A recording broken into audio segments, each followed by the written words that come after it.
तो ये सीधे दृश्य इस वक्त हम आपको हैदराबाद से दिखा रहे हैं। तेलंगाना में विधानसभा चुनाव के लिए मतदान होना है और उससे ठीक पहले प्रधानमंत्री ने आज दिन भर वहां पर चुनाव प्रचार किया भारतीय जनता पार्टी के लिए। प्रधानमंत्री ने महबूबाबाद में रैली की, प्रधानमंत्री ने करीमनगर में एक जनसभा को संबोधित किया। हमारे साथ हमारे वरिष्ठ संवाददाता विनोद मिश्रा जुड़ चुके हैं। विनोद जी, हम लगातार ये तो देखते हैं कि जहाँ जहाँ पर प्रधानमंत्री रोड शो कर रहे हैं, हमने अभी मध्य प्रदेश में देखा, उसके अलावा राजस्थान में देखा, काफ़ी संख्या में लोग पहुँच रहे हैं प्रधानमंत्री के रोड शो में, और यहाँ भी उसी तरह के दृश्य हम देख रहे हैं। तेलंगाना में किस तरह के समीकरण आप देख रहे हैं? जोशी जी, आज आपने देखा जो इस तरह से पीएम का जो सुबह से का जो प्रोग्राम था तिरुमला मंदिर से पूजा करने के बाद, और 2-3 रैलियों का जो नाम आपने बताया है करीमनगर से और बाकी जो कॉन्स्टिट्यूंसी सब उनसे दौरा करने के बाद अब पीएम का जो रोड शो हैदराबाद में अभी हमारे दर्शक देख रहे होंगे स्क्रीन पे जी। ये इतना इम्पोर्टेंट है कि आप ये समझिए कि दक्षिण में बीजेपी के प्रचार प्रसार का जो अंग रहा है, जो भी ये अभी आप देखिए पिछले 2019 के इलेक्शन में देखिए कि ये मोदी ने किस तरह से तेलंगाना के एक एक कॉन्स्टिट्यूंसी में जाके एक एक लोगों से उन्होंने जो संवाद बनाया था। तो बीजेपी का पहली बार तेलंगाना में आप सोच सकते हैं, ये पहली बार आप कह सकते हैं कि इतनी बड़ी कामयाबी बीजेपी को 4 लोकसभा में वहां बीजेपी के चुन के आए थे। और तेलंगाना के पिछले चुनाव का आप 2018 में भी देखें तो पीएम मोदी ने जम के वहां पे इतना चुनाव प्रचार प्रसार के साथ साथ एक स्टार प्रचारक की भूमिका में अपने कंस्टिट्यूंसी के अपने उम्मीदवार को जिताने में कितना कामयाब हुए ये बात तो कहना है कि 4 सीटें उनको सिर्फ मिली। लेकिन इस बार को जो चुनाव है, ये चुनाव इसलिए इम्पोर्टेंट है कि आप दो बार के जो अब बीआरएस का जो आप देखिए पार्टी का तेलंगाना राष्ट्रीय समिति जो अब बीआरएस हो गया है, उसके साथ में कांग्रेस का ये त्रिकोणीय मुकाबला है। इसलिए प्रधानमंत्री कहते हैं कि इस बार बीजेपी की सरकार यहाँ बननी है। तो जाहिर सी बात है, आप प्राइम मिनिस्टर की इस रोड शो में और प्राइम मिनिस्टर के डिफरेंट मोदी के जो अभी जो 3 दिनों से लगातार आप रैलियों का जो आप धुआंधार देख रहे हैं, तो ये कह सकते हैं कि पीएम ने लगभग हर कंस्टिट्यूंसी को, हर इलाके को एक तरह से अपना जो उनका रोड मैप है डेवलपमेंट का, राष्ट्रीयता का, उन्होंने जो बताया कितना इंपॉर्टेंट चीज अभी एक में बता रहे थे, एक रैली में बता रहे थे कि जब पत्रकार पूछते हैं किसी को कि तुम वोट किसको दिया, अगर वो कहता है कि राष्ट्र के सवाल पे वोट दिया है तो डेफिनेटली बीजेपी को पड़ा है। तो ये कहते हैं, साथ में जो ये बताने की कोशिश करते हैं पीएम और लोगों के साथ में संबोधन में वो जोड़ते हैं कि आपके पास सामने में देश प्रथम होना चाहिए। लेकिन तेलंगाना में जो उन्होंने सीधे सीधे परिवारवाद पे हमला किया है, केसीआर के साथ में अब उनके बेटे की बात, उनकी पुश्तैनी जो एक तरह से जागीर बनती जा रही है, तो ये चीजें तो कम से कम प्राइम मिनिस्टर लोगों के साथ कम्युनिकेट कर रहे हैं। ये जो भीड़ का हुजूम आप देख रहे हैं हैदराबाद की सड़कों में, तो आप कह सकते हैं कि ये लोगों को देखने की ललक जो प्राइम मिनिस्टर का, चाहे वो राजस्थान के बीकानेर और जयपुर के रोड शो आप देखे होंगे, इससे पहले मध्य प्रदेश के रोड शो में आपने देखे होंगे, ये एक खूबी है कि प्राइम मिनिस्टर मोदी को जब कोई आप जननायक की भूमिका में देखते हैं और जननायक की तरफ उनको दिखते हैं, तो जनता के साथ उनका क्या जुड़ाव है, ये आप रोड शो देखिए कितने छतों पे जहां जहां से प्राइम मिनिस्टर का ये काफिला रोड शो का गुजरता है, अगल बगल का जितने बाल बच्चे हों, चाहे बूढ़े हों, बुजुर्ग हों, सबकी एक ललक होती है कि प्राइम मिनिस्टर को देखें, अपने सामने में देखें। और इस तरह से जो देखिए आपके सामने में ये दृश्य है, ये दृश्य जो है वो आप हिंदुस्तान में एक आज की तारीख में आप कल्पना कीजिए कि राष्ट्रीय नेतृत्व में एक राष्ट्रीय नेता को के रूप में किसी के पार्टी के सामने में ऐसा कोई नेतृत्व सामने में है। इसलिए जो पीएम मोदी का रोड शो होता है वो एक रिफ्लेक्शन होता है उनकी एक लोकप्रियता का। जब बीजेपी ने दावा किया था, याद है आपने की थी गुजरात में, जो 50 किलोमीटर का वो ऐतिहासिक रोड शो था, याद होगा आपको जोशी जी, चंद्रशेखर, कि वो 50 किलोमीटर का रोड शो, 4 घंटे के रोड शो में चारों बगल आपने देखा कि लोग किस तरह से हुजूम के साथ में 50 किलोमीटर तक में लाइन लगाए हुए खड़े थे। पीएम का रोड काफिला वो जब तक चला, यही सिलसिला आप यहाँ हैदराबाद में भी देख रहे हैं। लोगों का जो ये भीड़ है, ये जो भीड़ है, ये उत्सुकता है, लोगों में जो एक ललक है प्राइम मिनिस्टर को देखने का, ये कम से कम अभी एक नेशनल लीडर के रूप में आप कह सकते हैं ये प्राइम मिनिस्टर मोदी की सबसे बड़ी पूंजी है। और इसी पूंजी को लेकर जब प्राइम मिनिस्टर मोदी एक फेस बनते हैं, चाहे वो राजस्थान में फेस बने हों, चाहे वो मध्य प्रदेश में फेस बने हों, और आज तेलंगाना में भी वहां अगर बीजेपी का अगर कोई फेस है, चेहरा है, तो खुद प्राइम मिनिस्टर मोदी है। तो इसके पीछे सबसे बड़ी यही इस भीड़ की यही कामयाबी है। इसी रोड शो में जो लोगों की ललक है, इसी लोगों की जो उत्सुकता है, यही प्राइम मिनिस्टर को हर जगह एक फेस बनाता है, एक चेहरा बनाता है बीजेपी का। बिल्कुल विनोद जी, प्रधानमंत्री की लोकप्रियता और लोगों में उनके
बिल्कुल विनोद जी, आप हमारे साथ बने हुए हैं। तो ये सीधे दृश्य आप देख रहे हैं इस वक्त हैदराबाद से, जहां पर प्रधानमंत्री नरेंद्र मोदी का इस वक्त रोड शो चल रहा है। और तेलंगाना में विधानसभा चुनाव के लिए मतदान होना है और मतदान से ठीक पहले वहां पर प्रधानमंत्री का ये रोड शो है, जिसमें भारी संख्या में वहां पर लोग पहुंचे हुए हैं, प्रधानमंत्री का स्वागत कर रहे हैं और लोगों में भी काफ़ी उत्साह यहाँ पर नज़र आ रहा है। इन दृश्यों में आप साफ देख सकते हैं प्रधानमंत्री ने आज दिन भर कुछ चुनावी रैलियों को भी तेलंगाना में संबोधित किया है, जिसमें करीमनगर और महबूब नगर में प्रधानमंत्री ने चुनावी रैलियों को संबोधित किया, महबूबाबाद में। और उसके बाद प्रधानमंत्री करीमनगर भी पहुँचे, वहाँ पर भी प्रधानमंत्री ने चुनावी जनसभा को संबोधित किया। प्रधानमंत्री ने कहा कि अगर विकास और सामाजिक न्याय के लिए वोट देना है तो सिर्फ भाजपा ही उस पर खरी उतरती है। और प्रधानमंत्री ने पूर्व प्रधानमंत्री नरसिम्हा राव को याद कर कांग्रेस पर कटाक्ष भी किए। हमारे वरिष्ठ संवाददाता विनोद मिश्रा हमारे साथ जुड़े हुए हैं, हम लगातार उनसे बातचीत कर रहे हैं। विनोद जी, जब अलग तेलंगाना नहीं बना था तो वहाँ पर लोगों ने कांग्रेस का राज भी देखा है, और तेलंगाना बनने के बाद टीआरएस, जो अब बीआरएस बन चुका है, उसका राज भी वहाँ पर देखा है। बीजेपी के लिए कितना मजबूत ग्राउंड आप वहाँ पर देखते हैं और कितना बड़ा सुअवसर है बीजेपी के लिए? बढ़िया सवाल ये चंद्रशेखर। आज आप देखिए कि कल जो है ये प्रचार प्रसार थम जाएगा, 30 तारीख को थम जाएगा। 30 तारीख को मतदान होना है और कल शायद भी ये बीजेपी की ये चुनाव प्रचार का जो ये जोर शोर से सारी पार्टियों का जो चल रहा है तेलंगाना में, वो लगभग शाम तक खत्म हो जाएगा। तो प्राइम मिनिस्टर का आज का रोड शो क्यों इंपॉर्टेंट है, ये भी समझने की जरूरत है। कि आप ये देखिए अभी तक का जो वहां पे जितने भी आप इलेक्शन सर्वे देखे, जहां पे चुनाव प्रचार का आप तेवर देखे, तो लग रहा था कि जितना अभी केसीआर ने दम लगाया है सत्ता में हैट्रिक बनाने के लिए, कांग्रेस ने भी पूरे दमखम के साथ में 15 साल के बाद सत्ता में वापसी के लिए भी उसी तरह से दम लगाई हुई है। लेकिन आप जब लगातार देख रहे हैं कि लगातार बीजेपी का जो चुनाव प्रचार है और बीजेपी के जिस तरह से वहां पे कार्यकर्ताओं ने काम किया है, बीजेपी की टीम ने वहां लगातार लोगों से जनसंपर्क बनाया है, और प्राइम मिनिस्टर के लगातार जो दौरे हैं और उसके बाद जो जन अभियान के साथ में जो रैलियां है, उसने बीजेपी को लगभग एक वहां पे रेस में ला दिया है। तो आप ये कह सकते हैं कि बीजेपी के वहां पे सत्ता मिलती है, जिस तरह कॉन्फिडेंस से पीएम कह रहे थे। लेकिन मैं इतना तो बता सकता हूं कि जिस तरह का कर्नाटक तमिलनाडु से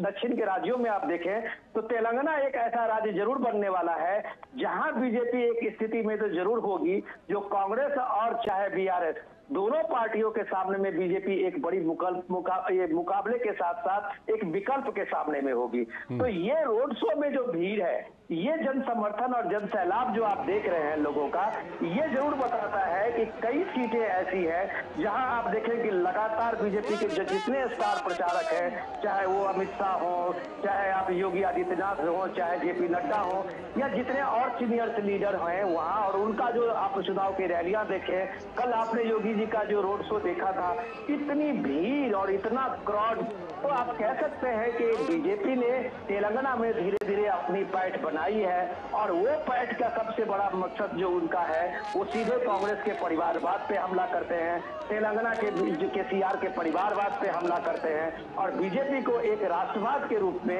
एक राष्ट्र प्रथम के रूप में जो अपना एजेंडा सामने में रखते हैं। तो लगता है ऐसा कि बीजेपी ने अपने राष्ट्रवाद की जो छवि है और नेशनल लेवल पर पीएम का जो अपना फ्लैगशिप स्कीम है, जितना उन्होंने लोगों में पहुंचाया है, दूर दराज इलाकों में एक एक लोगों के बीच में उनका वो रिपोर्ट कार्ड है जिसको अपने रखने जा रहे हैं, हर सभाओं में रखते हैं। अब ये भी कम से कम हमारे सामने में इस दौर का ये सबसे अजीब की चीज आपको देख रहा होगा कि एक प्राइम मिनिस्टर सीधे सीधे लोगों से अपने सारे कामों की और उसकी उपलब्धि बताते हैं। तो जाहिर सी बात है कि ये रिपोर्ट कार्ड रखकर ही प्राइम मिनिस्टर उस चीज को मोदी अपने इलाके जिस इलाके में जाते हैं और वहां वो डेवलपमेंट की बात करते हैं। शायद ये डेवलपमेंट की बात इस दौर में अब दूसरी पार्टियों की तरफ से नहीं हो रही है। जैसे कि अभी जब यहाँ देख रहे हैं वैसे सभी पार्टियों ने अपने अपनी तरह से एक फ्रीबी का एक लंबा लिस्ट निकाला है। तेलंगाना में आप देखिए केसीआर इसी के लिए जाने जाते हैं कि समाज कल्याण में उनकी एक बड़ी भूमिका है और वही उनको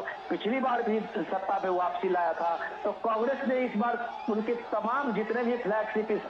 जो समाज कल्याण स्कीम है उसको उससे बड़ा उन्होंने एक लिस्ट बना के लोगों के सामने में लाई है। तो जाहिर सी बात है कि इस मुकाबले में डेवलपमेंट जो है एक पूरे तेलंगाना का, आप सोचिए आप जब बात कर रहे थे कि आंध्र प्रदेश से अभी विभाजन हुए, तेलंगाना का मुश्किल से 2014 में इसका विभाजन हुआ था, एक नया स्टेट बना था और एक पिछड़ा स्टेट होने के कारण ही तेलंगाना की एक स्टेट की मांग बनी थी। तो आज पीएम जब अपने सभाओं में इस बात को उठाते हैं तो लोगों में ये सवाल जरूर बनता है कि आप अभी 2014 से बना हुआ 10 साल का ये आपका जो स्टेट है वो जिसको जितने ऊंचाई पे जाना चाहिए था, जो डेवलपमेंट और जो चीजें ग्रामीण इलाके में उन पिछड़े इलाकों में होना चाहिए था, क्या ये संभव हो पाया है? और इसलिए संभव नहीं हो पाया है जब प्राइम मिनिस्टर अपने लॉजिक में कहते हैं कि ये परिवार जब तक आपके इन चीजों में सत्ता पे हावी रहेगी, केसीआर के बाद अब उनका बेटा भी अब उनके सामने में एक नेतृत्व को लेके सामने में आ गया है। तो वो ये बात लोगों को कन्विंस करने की कोशिश करते हैं कि आपके सामने में एजेंडा डेवलपमेंट का होना चाहिए, एक राज्य का होना चाहिए, एक देश का होना चाहिए। परिवार के रूप में आप जब कभी भी सामने लाएंगे तो आपका जो विकास है, आपका जो डेवलपमेंट है वो रुकेगा। और ये सिर्फ फ्रीबी के नाम से अगर ये चुनाव होते हैं तो आप कह सकते हैं कि केसीआर के अपने खजाने में, अपने पॉकेट में अभी बहुत कुछ ऐसे घोषणाएं के लिए है जो लगातार लोगों के सामने में रख सकते हैं। चंद्रशेखर, बिल्कुल विनोद जी, केसीआर, केटीआर, भ्रष्टाचार, ये किस तरह से वहाँ पर मुद्दे बने, इस बारे में अभी हम बात करेंगे, लेकिन उससे पहले जो आप कह रहे थे उसी बात को हम थोड़ा सा आगे बढ़ाना चाहेंगे। आज प्रधानमंत्री ने भी करीमनगर में जब वो जनसभा को संबोधित कर रहे थे, उन्होंने एक महत्वपूर्ण बात कही। उन्होंने कहा कि अगर विकास और सामाजिक न्याय के लिए वोट देना है तो सिर्फ भाजपा ही उस पर खरी उतरती है। पिछले महीनों में 1 साल 1.5 साल के दौरान हमने देखा है कि तेलंगाना में कई सारे इंफ्रास्ट्रक्चर के ऐसे प्रोजेक्ट हैं जिनका प्रधानमंत्री ने वहाँ पर लोकार्पण भी किया है, शिलान्यास भी किया है। साथ ही साथ अभी मादिगा समाज को लेकर के हमने जिस तरह से देखा, और होम मिनिस्टर अमित शाह ने जिस तरह से वहाँ पर कहा कि अगर बीजेपी सत्ता में आती है तो बैकवर्ड क्लास का ही मुख्यमंत्री बनाया जाएगा। तो ये जो समीकरण बीजेपी ने वहाँ पर तैयार किए हैं, इसको आप किस तरह से देखते हैं? देखिए चंद्रशेखर, हमें याद रखना चाहिए कि 2019 के चुनाव में बीजेपी को पहली बार जो तेलंगाना में जन समर्थन मिला था 20% लगभग बीजेपी का वोट शेयर था। अगर बीजेपी ने 20% वोट शेयर करके 4 सीटें जीती थी तो आप कह सकते हैं कि बीजेपी की दखल और इलाकों में है, जो आप तेलंगाना को जो इस तरह से हमेशा वो पिछड़े की बात जब आप कहते हैं तो एक पिछड़ा समुदाय के साथ साथ तेलंगाना काफी पिछड़ा भी हुआ था। आंध्र प्रदेश के साथ में जब इसका आप कह सकते हैं कि डिवीजन को लेके सबसे बड़ा जो ये था वहां पे तेलंगाना में जो 3-4 दशक तक चला था, उसके पीछे कारण यही थी कि उन लोगों ने कहा था कि भाई तेलंगाना के जो रीजन्स है और उसके बाद जो आंध्र प्रदेश के जो रीजन है रायलसीमा और बाकी बॉर्डर के इलाके में, वो जितना संपन्न हुआ है इस दौर में उतना तेलंगाना नहीं हुआ है। तो इसलिए वो ये कह रहे थे कि इस बात को लॉजिक देते हैं और प्राइम मिनिस्टर ने भी इस बात को कहा है कि इन पिछड़े इलाकों का नेतृत्व चाहिए जो इस बात को समझता हो, जिसका ग्राउंड कनेक्ट हो। और इसलिए उन्होंने शायद तर्क में अपने को बैकवर्ड चीफ मिनिस्टर के लिए बात कही होगी। तो वो बैकवर्ड एरिया है जहां के लोग रिप्रेजेंट करते हैं, उनको उनके यहाँ वो इंफ्रास्ट्रक्चर अभी तक मौजूद नहीं हो पाया है, उनके यहाँ बेसिक जो सहूलियतें हैं वो नहीं पहुंच पाई है। तो शायद उनका रिप्रेजेंटेशन मिले तो ये डेवलपमेंट का जो ये सिलसिला है वो चारों दिशाओं में हो, तेलंगाना के हर इलाकों में हो। तो ये चीजें बताने के लिए उनका ये जो एजेंडा है और उनका जो इस तरह का ऐलान है, शायद जनता में इसका अच्छा रिस्पांस भी मिल रहा है। जो आपने अभी तक जितनी रैलियां हुई है, पीएम ने पिछले 3 दिनों में आपने देखा कम से कम 10 से 10 रैलियां अभी तक की है और बड़ी बड़ी रैलियां की है। और उस रैलियों में जो आपने जन समर्थन देखा है, तो डेफिनेटली आप कह सकते हैं कि बीजेपी का जो 20% वोट है, जो 2019 के उसमें आप टैली में देखेंगे, तो वो शेयर इस बार लगता है कि वो शेयर बढ़ा सकते हैं।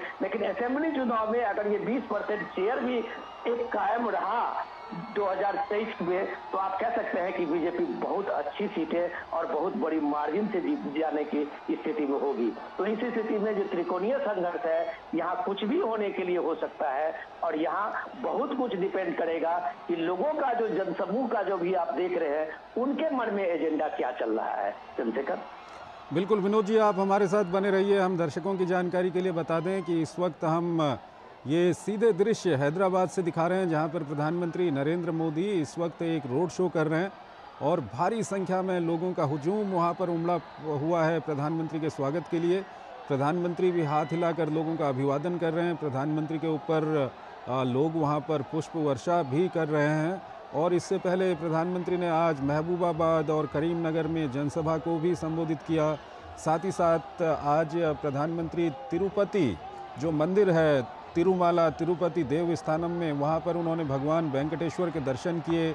वैदिक विधि और परंपरागत रूप से वहाँ पर पूजा अर्चना भी प्रधानमंत्री के द्वारा की गई। और उसके बाद अब प्रधानमंत्री इस वक्त हैदराबाद में ये रोड शो कर रहे हैं। काफ़ी संख्या में वहाँ पर लोग मौजूद हैं, प्रधानमंत्री का स्वागत कर रहे हैं। प्रधानमंत्री भी हाथ हिलाकर लोगों का अभिवादन स्वीकार कर रहे हैं। हमारे वरिष्ठ संवाददाता विनोद मिश्रा हमारे साथ जुड़े हुए हैं। विनोद जी, संघर्ष एक तरह से त्रिकोणीय है, कांग्रेस है और उसके अलावा टीआरएस जो अब बीआरएस हो चुकी है वो है, भारतीय जनता पार्टी है। इस सब के बीच जो तेलंगाना में पिछले लंबे समय से जिन मुद्दों को हम देख रहे हैं वो भ्रष्टाचार के मुद्दे हैं, परिवारवाद के मुद्दे हैं, पेपर लीक के मुद्दे हैं। ये सब मुद्दे जनता के सामने कितने वहाँ पर असरकारी मुद्दे हैं जिनको भाजपा बार बार उठा भी रही है? बिल्कुल आप कह सकते हैं। बिल्कुल सबसे बड़ी ट्रेजेडी तो ये है कि सारी पार्टियां, जैसे आप कह सकते हैं कि कांग्रेस ने जिस मुद्दे को जोर शोर से उठाया है कि अगर तेलंगाना में किसानों को लेके जो सबसे बड़ा उनका स्कीम है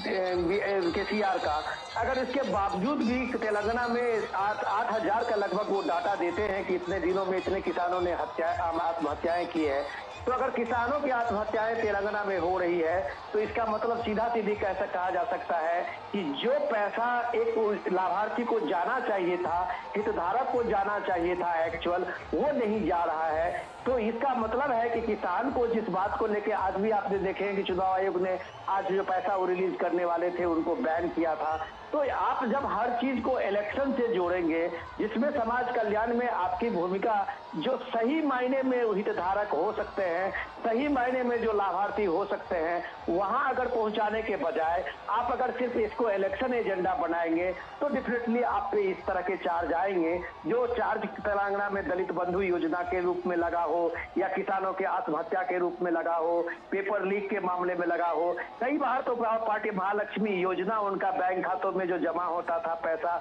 उस पे कई योजनाओं पे कांग्रेस का भी टारगेट है, बीजेपी भी टारगेट है। तो ये इस तरह की चीजें को देखते देखते जब हम देखते हैं कि अब आप आम आदमी पार्टी की सरकार का दिल्ली में जब आप देखते हैं कि यहाँ पे शराब घोटाला है, तो वहां भी ये जो साउथ कैंप है उसमें कैसे ये पैसा और किस तरह का डील पहुंचता है। तो इस तरह के बहुत सारे आरोप है, ये आरोप है, मैं इसलिए बार बार कहता हूं ये आरोप है। और ये आरोप इसलिए भी लगते रहते हैं जब आप इन चीजों को फेयरली जनता के सामने में काम करते हुए नहीं दिखते हैं, या जिसको जिन लोगों के पास में पहुंचना चाहिए था वो ट्रांसलेट नहीं हुआ है, तो इस तरह के आरोप लगते हैं। जब आप इन तरह के इंश्योर करते हैं, इसी तरह के फ्लैगशिप स्कीम अगर मोदी सरकार में है और ये 13-14 स्कीम में आप देखिए कि जो पैसा लोगों में जाना है अगर एक्चुअल उसके खाते में पहुंचता है, 12 करोड़ शौचालय बनने हैं तो 12 करोड़ शौचालय बने हैं। तो ये इस तरह की चीजें, जैसे उज्ज्वला स्कीम देखिए या जितने भी स्कीम है, अगर वो स्कीम सीधे सीधे हितधारक जो है, जो लाभार्थी एक्चुअल है उनके पास जाता है, तो शायद करप्शन की ऐसी कोई चीजें खबर और इस तरह की बड़े एजेंडे शायद किसी विपक्ष की पार्टियों में नहीं है, जो प्राइम मिनिस्टर के इतने फ्लैगशिप स्कीम के बारे में कुछ आरोप लेके आए और कुछ लेके आए। लेकिन जब ये तेलंगाना में आप देखते हैं इस तरह की चीजें आरोप लगती है या आरोप विनोद लगाए जी, जाते हैं। थोड़ी देर आपको रोकना चाहेंगे, आप हमारे साथ बने रहिएगा, क्योंकि हमारे साथ हमारे संवाददाता उर्मिलेश भट्ट भी हमारे साथ जुड़ चुके हैं। वो वहाँ पर ग्राउंड जीरो में वहाँ पर मौजूद हैं। उर्मिलेश, हम दृश्यों में देख रहे हैं कि काफ़ी उत्साह वहाँ पर लोगों में दिखाई दे रहा है। आप जहाँ पर मौजूद हैं, क्या कुछ लोगों की प्रतिक्रियाएं हैं, किस तरह का उत्साह है? जी चंद्रशेखर, बिल्कुल जो प्रधानमंत्री का काफिला आप देख रहे हैं धीरे धीरे आगे बढ़ रहा है, तो सड़क पे जो दोनों तरफ आप देख सकते हैं, जैसे कि हमारे विजुअल आपको जो दिखा रहे हैं दर्शकों को, जो सड़क के दोनों तरफ जो है यहाँ पर जबरदस्त भीड़ उतरी है, सड़क पर है और कई वो जो है प्रधानमंत्री का स्वागत कर रहे हैं। प्रधानमंत्री भी हाथ हिलाते हुए जनता का अभिवादन कर रहे हैं। प्रधानमंत्री के साथ खुद यहाँ के जो प्रदेश अध्यक्ष और केंद्रीय मंत्री जी किशन रेड्डी है वो साथ में है और धीरे धीरे काफिला आगे बढ़ रहा है। सड़क के दोनों तरफ जो है चंद्रशेखर यहाँ पे जबरदस्त भीड़ उमड़ी है। एक एक प्रधानमंत्री की एक झलक पाने के लिए कहीं ना कहीं लोगों में जोश है, उत्साह है और लोग कहीं ना कहीं प्रधानमंत्री की एक झलक देखना चाहते हैं। जैसा कि चंद्रशेखर आप भी जानते हैं कि इस समय तेलंगाना में चुनाव होने जा रहा है और इस चुनाव में प्रधानमंत्री ने जिस तरीके से जनसभाएं की है, उन जनसभाओं में भी जो भीड़ उमड़ी है वो दिखाता है कहीं ना कहीं कि दक्षिण भारत में जिस तरीके से भारतीय जनता पार्टी ने जो पैठ बनाई है, जैसे कि हमारे जो सहयोगी है विरोध विषय वो भी करे थे कि पिछली बार जो विधानसभा चुनाव था उसमें 6% वोट था, लेकिन लोकसभा चुनाव में आते आते वो वोट जो है कन्वर्ट हुआ 20% में और इस बार जो है कहीं ना कहीं भारतीय जनता पार्टी उसको जो है एक बड़े मार्जिन देने के चक्कर में है। और ये कह सकते हैं कि इस समय जो यहाँ पर त्रिकोणीय मुकाबला हुआ है तो कहीं ना कहीं इस बात को दर्शाता है कि भारतीय जनता पार्टी ने तेलंगाना में एक मजबूत पैठ बनाई है। और ये जो है जो भीड़ जो सड़क के दोनों तरफ है, ये भीड़ जो है दर्शकों को दिखाती है, ये भीड़ जो है गवाह है कि कहीं ना कहीं भारतीय जनता पार्टी जो है इस समय इस त्रिकोणीय मुकाबले में आ रही है। प्रधानमंत्री लगातार यहाँ पर जो है अपने जनसभाएं कर रहे हैं, प्रधानमंत्री लगातार जो है यहाँ पर अपने रोड शो, जैसे कि आप देख रहे हैं कि एक लंबा रोड शो ये चल रहा है। दोनों तरफ लोगों में जो है जो उत्साह है, जो जुनून है प्रधानमंत्री की एक झलक देखने के लिए चंद्रशेखर, तो कहीं ना कहीं काबिले तारीफ है। हम यहाँ पर देख रहे थे कि जनता के बीच में तमाम जो मुद्दे हैं, जनता के बीच में तमाम जो यहाँ पर जो है जो ये कह सकते हैं कि जनता में जो उत्साह है भारतीय जनता पार्टी का, प्रधानमंत्री ने यहाँ पे इससे पहले कई रैलियां की है चंद्रशेखर और उन रैलियों में हम हमारे साथ साथ जो है हमारे दर्शक भी गवा रहे हैं हमारे चैनल के माध्यम से भीड़ उतरी है। इस भीड़ से कह सकते हैं कि कहीं ना कहीं तेलंगाना में इस समय भारतीय जनता पार्टी एक टक्कर देने के मूड में है और टक्कर जो कहा जा रहा था पहले कि साउथ में जो है भारतीय जनता पार्टी का जो है जनाधार कम है, लेकिन ये भीड़ बताती है कि कहीं ना कहीं ये जनाधार यहाँ पर भारतीय जनता पार्टी का बड़ा है और इससे कह सकते हैं कि इस समय यहाँ पर जो मुकाबला है तो त्रिकोणीय मुकाबला है चंद्रशेखर। उर्मिलेश, आप काफ़ी दिनों से वहाँ पर मौजूद हैं, आपने कई लोगों से वहाँ पर बातचीत की होगी। भारतीय जनता पार्टी का जिस तरह से आधार वहाँ पर बढ़ रहा है, इसके पीछे क्या कुछ कारण आप देखते हैं? किस तरह के मुद्दे वहाँ पर निकल कर सामने आते हैं? क्योंकि वहाँ पर केसीआर की सरकार रही हुई है लंबे समय से, लोग क्या कुछ कहते हैं? नहीं, बिल्कुल चंद्रशेखर, जिस तरीके से कि यहाँ पर एक बड़ा मुद्दा रहा है, भारतीय जनता पार्टी तमाम मुद्दों पे आते था, लेकिन इसमें सबसे प्रखर मुद्दे रहे हैं यहाँ पर जमीन का जो है ऑनलाइन जो पोर्टल बनाया गया है धरने, उस पोर्टल को लेकर के तमाम जो यहाँ पर जो है एक बड़ा मुद्दा बनाया। ठीक है उर्मिलेश, मेरी आवाज़ आ रही है आप तक? ठीक है, दरअसल उर्मिलेश वहाँ पर ठीक है उर्मिलेश वहाँ पर दरअसल वहाँ पर भीड़ में फंसे हुए हैं, उनकी आवाज़ ठीक से यहाँ पर आ नहीं रही है। हमारे वरिष्ठ संवाददाता विनोद मिश्रा हमारे साथ बने हुए हैं, हम उनसे बातचीत करेंगे। विनोद जी, मेरी आवाज़ आ रही है आप तक? हेलो जी विनोद जी, आवाज़ आ रही है मेरी? आ रही है। विनोद जी, ये बताइए, अगर हम टीआरएस जो अब बीआरएस हो गई है उसकी अगर हम बात करें तो ये पार्टी कहीं ना कहीं जो अलग तेलंगाना राज्य बनाने का जो एक लंबे समय तक आंदोलन चला, उस आंदोलन से ये पार्टी निकली हुई है, लेकिन हाल के दिनों में इस पार्टी के ऊपर और इसके नेताओं के ऊपर परिवारवाद के साथ साथ तमाम तरह के आरोप लगते रहे। कैसे ये पार्टी अपना ग्राउंड वहाँ पर खोती रही, इस बारे में कुछ हमारे दर्शकों को बताएंगे? चंद्रशेखर, मैं आपके सवाल का जवाब दूं उससे पहले मैं एक चीज जोड़ना चाह रहा था, जो मैं पिछली बात कर रहा था आपसे उसी कंटिन्यूटी में, कि ये हैदराबाद की जो आप ये रैली देख रहे हैं, जो ये जोश देख रहे हैं लोगों को, ये कोई अनहोनी नहीं है या कोई अचंभित करने वाला ऐसा नहीं है कि हैदराबाद में ये बीजेपी का इतना बड़ा सपोर्ट उभर के आया है। आपको याद होगा 2020 में जो हैदराबाद म्युनिसिपल इलेक्शन का हुआ था, आपने देखा होगा वो इलेक्शन एक सबसे बड़ा तेलंगाना के पॉलिटिक्स का एक नया रास्ता दिखाया था। उस म्युनिसिपल इलेक्शन में आप ये देखिए कि ओबीसी के आईएम की पार्टी को मात देके बीजेपी ने 48 सीटें जीती थी, 48 सीट।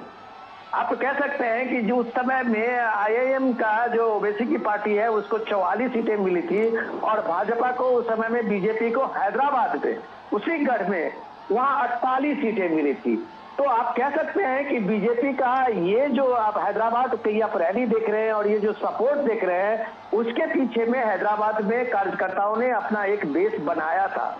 जिस तरह से जो बयान अक्सर आप देखते रहते हैं ओबीसी फैमिली की और उनके परिवारों की जो पॉलिटिक्स है, उससे अलग हटके बीजेपी ने एक राष्ट्रवादी पॉलिटिक्स की बात शुरू की वहां पे, और उस पॉलिटिक्स का आप ये देखिए नतीजा ये था कि 2020 में उस म्युनिसिपल काउंसिल के इलेक्शन में हैदराबाद में बीजेपी ने चुनाव जीतकर ये बताया था कि लोकल बॉडी से लेके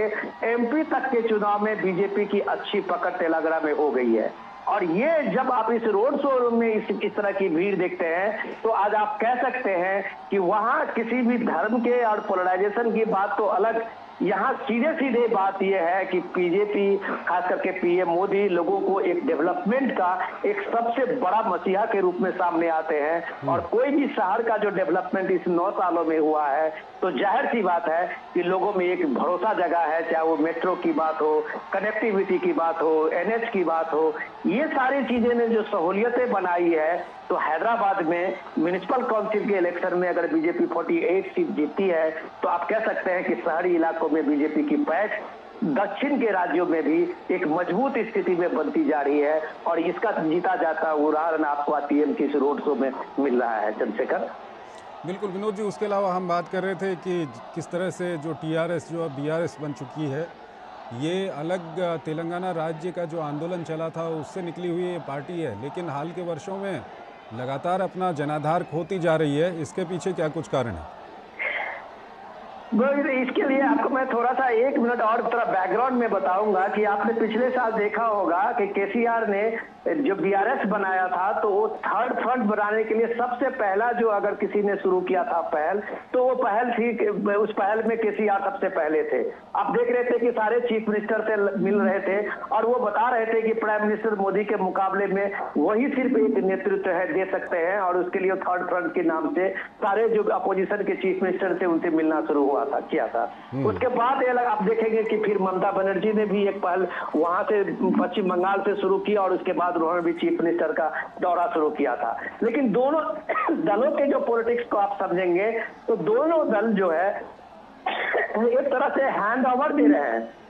केसीआर अपने बेटे को सत्ता सौंपने के लिए, राष्ट्रीय राजनीति में भूमिका बनाने के लिए बीआरएस बनाया। तो ममता बनर्जी बंगाल में अपने भतीजे अभिषेक बनर्जी को सत्ता में, वहां के स्टेट का पूरा जो पॉलिटिकल एक्टिविटी से लेके सत्ता है, अपने भतीजे को ट्रांसफर करके केंद्रीय नेतृत्व में अपनी भूमिका आगे बढ़ाई। तो ये जो केसीआर की अपनी एक महत्वाकांक्षा है कि अगर वो 10 साल तक केसीआर ने जिस तरह का राज वहां किया है, शासन किया है, अगर उनको लगता है कि यहाँ लोगों के दिल में वो है, तो शायद वो बीआरएस नहीं बनाते, शायद वो राष्ट्रीय नेतृत्व की ललक उनको नहीं लगती कि वो पीएम मोदी के टक्कर देने के लिए एकदम दिल्ली का कुछ कर लेते। तो अगर अपने पार्टी, अपनी सत्ता को, अपनी पार्टी को अपने बेटे में ट्रांसफर कर रहे हैं, तो यही बात आज पीएम मोदी करीमनगर के इस रैली में कह रहे थे कि चाहे वो कांग्रेस हो, चाहे वो केसीआर की पार्टी बीआरएस हो, इस दोनों ने तेलंगाना के साथ पाप किया है। और ये पाप उनका ये है कि इन्होंने जो डेवलपमेंट है, वो डेवलपमेंट के बदले करप्शन में इसको लूट का अड्डा बना दिया है। तो प्राइम मिनिस्टर मोदी आज भी अपने रैली में कह रहे थे कि अगर बीजेपी की यहाँ सरकार बनती है तो केसीआर के एक एक जितने भी घोटाले हैं, जितने भी करप्शन है, उसकी जांच होगी। चंद्रशेखर। बिल्कुल विनोद जी, आप हमारे साथ बने रहिएगा। हमारे साथ हमारे संवाददाता राजेश राज भी हमारे साथ जुड़ चुके हैं। राजेश, जब प्रधानमंत्री कांग्रेस की बात करते हैं या हम तेलंगाना के परिप्रेक्ष्य में हम बात करें, बीआरएस की बात करें, के चंद्रशेखर राव की, तो परिवारवाद और भ्रष्टाचार ये दो शब्द निकलकर सामने आते हैं। आपको क्या लगता है कि ये जो दो शब्द हैं, परिवारवाद है, भ्रष्टाचार है, जहाँ जहाँ बीजेपी का मुकाबला कांग्रेस से या कुछ ऐसी पार्टियों से है जिनमें हाल के वर्षों में भ्रष्टाचार के काफ़ी मामले सामने आए हैं, तो बीजेपी के लिए कितनी बड़ी ताकत ये बन जाता है? देखिए चंद्रशेखर, मैं पिछले 3-4 दिनों से तेलंगाना में हूँ और प्रधानमंत्री नरेंद्र मोदी की कई रैलियों को कवर कर चुका हूँ और यहाँ पर जनता की नब्ज टटोलने की भी हमने कोशिश की। आज हमने ऑटो रिक्शा चालकों से बात करी, आज हमने फूल बेचने वाले जो लोग थे उनसे बात की, छात्रों से बात की, युवाओं से बात की। तो कहीं ना कहीं जो एक बात सबसे ज्यादा उभर कर सामने आई, वह सबसे जो मूलभूत एजेंडा दिखाई पड़ा यहाँ पर तेलंगाना की सड़कों पर, वो बेरोजगारी और पलायन की जो समस्या है वो दिखाई पड़ी। और जब बेरोजगारी और पलायन की बात होती है तो प्रधानमंत्री Narendra Modi farm house CM के नाम से केसीआर को पुकारते हैं, यानी के चंद्रशेखर राव जो है फार्म हाउस सीएम के नाम से प्रधानमंत्री के द्वारा नवाजे जा रहे हैं, जिसका जनता पर काफी इम्पैक्ट भी आज देखने को मिला। और जनता जो है, जब प्रधानमंत्री फार्म हाउस सीएम कहकर उन्हें पुकार रहे थे, तो जनता जो थी वो कहीं न कहीं अपने को उससे संबद्ध करती हुई दिखाई पड़ रही थी। और प्रधानमंत्री मोदी लगातार इस बात की हिमायत करते हुए देखे गए कि जो तेलंगाना में जो विकास का रोड मैप है, जो खाता है, जो भारतीय जनता पार्टी ने रचा है, बुना है, वह कहीं न कहीं फलीभूत तभी होगा जब 2024 में, जब केंद्र में तीसरी बार मोदी सरकार बनेगी और उसके पहले अगर तेलंगाना में बीजेपी की सरकार बनती है तो डबल इंजन की सरकार जो है, तेलंगाना जो भ्रष्टाचार के दलदल में फंस गया है, विकास की पटरी से उतर गया है, उसको पटरी पर लाने का काम करेगा। और आपने परिवारवाद की बात की तो निश्चित तौर पर के चंद्रशेखर राव की बेटी जो के कविता है, वह भी चुनाव प्रचार के दौरान मीडिया से बातचीत करते हुए, लोगों से रूबरू होते हुए देखी जा रही हैं। और कहीं ना कहीं बेटे बेटियों को हम कह सकते हैं कि सियासत में एक जगह दिलाना जो है वो केसीआर के लिए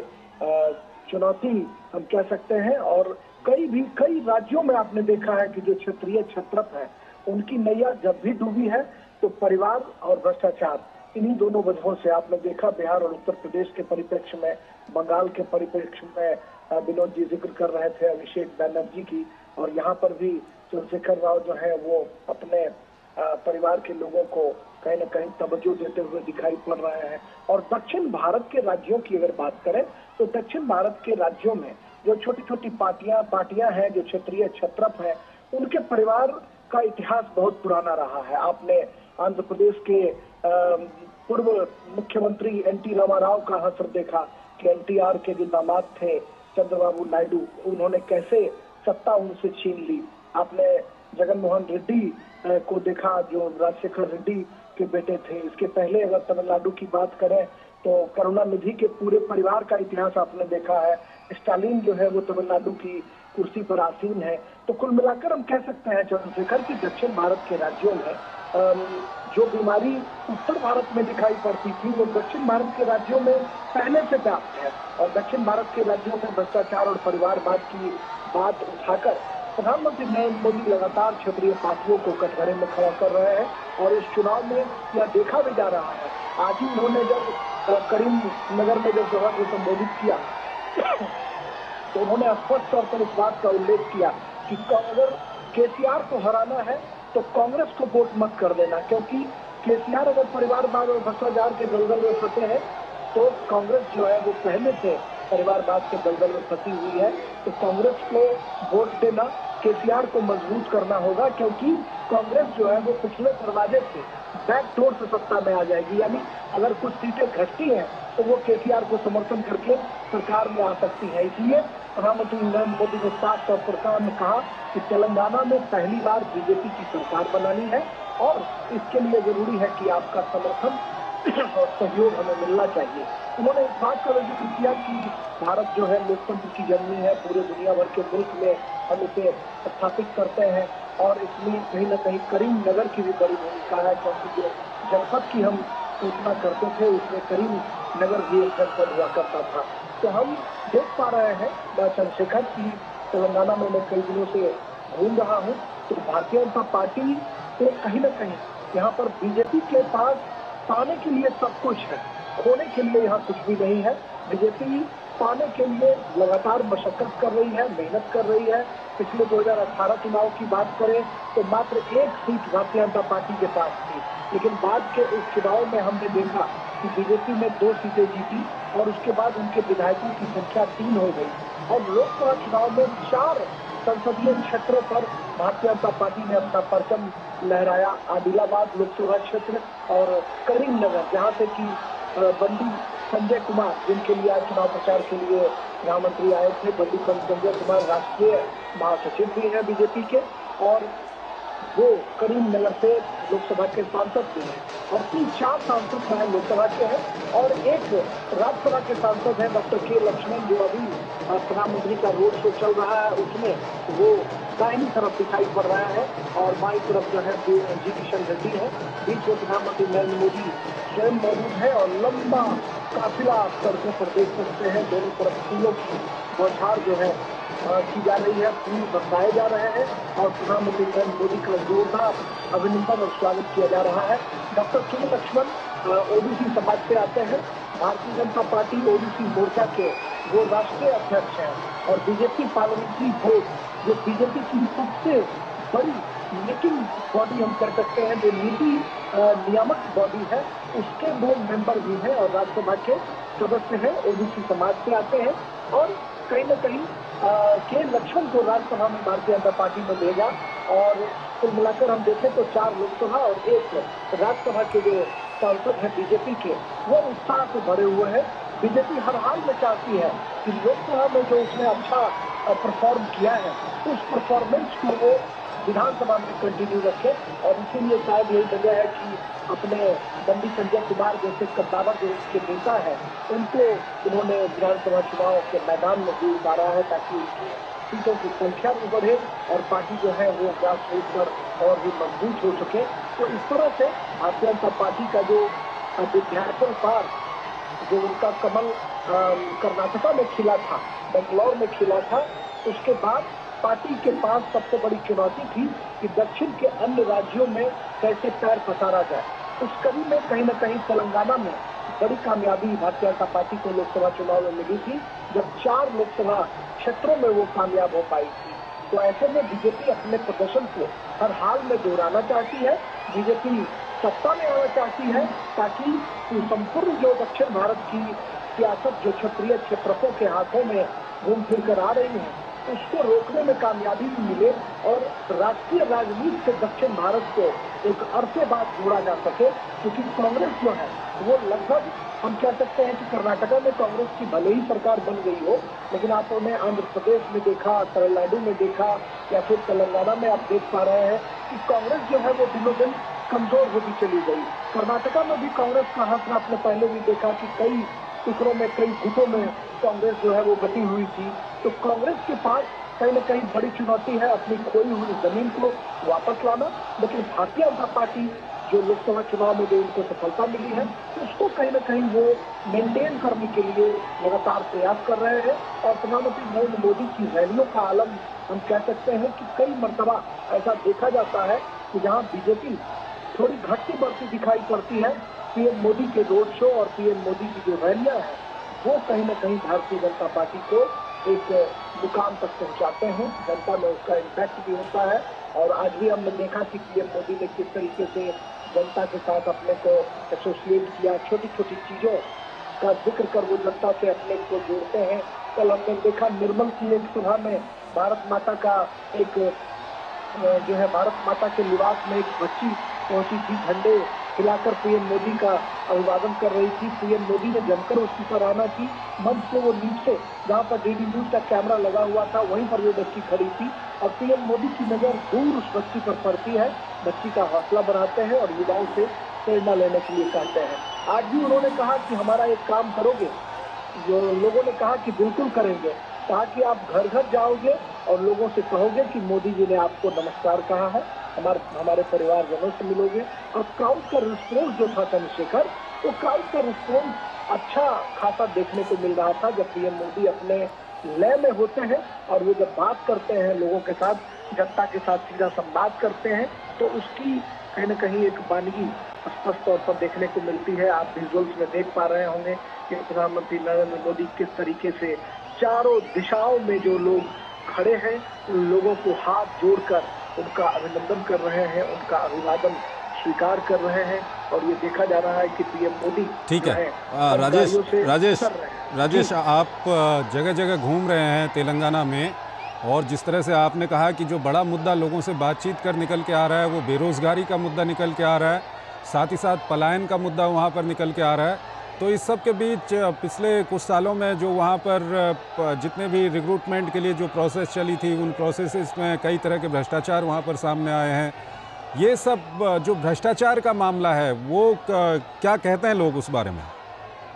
देखिए, भ्रष्टाचार की बात अगर करें तो कहीं ना कहीं आज जब मैंने ऑटो वाले लोगों के साथ बातचीत की, उनके साथ सवारी भी की, तो उन्होंने साफ तौर पर कहा कि हमारे दुख दर्द में वो शामिल नहीं हो पाते हैं। 12,000 रुपये आंध्र प्रदेश की सरकार ऑटो रिक्शा चालकों को देती है, लेकिन तेलंगाना सरकार नहीं देती है। तो ऑटो रिक्शा ड्राइवरों की ये मांग थी कि 12,000 रुपये उन्हें मिलने चाहिए। और आप विजुअल्स में देख पा रहे होंगे चंद्रशेखर, प्रधानमंत्री नरेंद्र मोदी अपने रोड शो के आखिरी पड़ाव में दिखाई पड़ रहे हैं। उन्होंने वीर सावरकर को यहाँ पर श्रद्धांजलि अर्पित की। उनके जो मूर्ति थी, उनके जो स्मारक थे, वहाँ पर उन्होंने श्रद्धा सुमन उन्हें अर्पित किया। और अब तेलंगाना के जो भारतीय जनता पार्टी के जो वरिष्ठ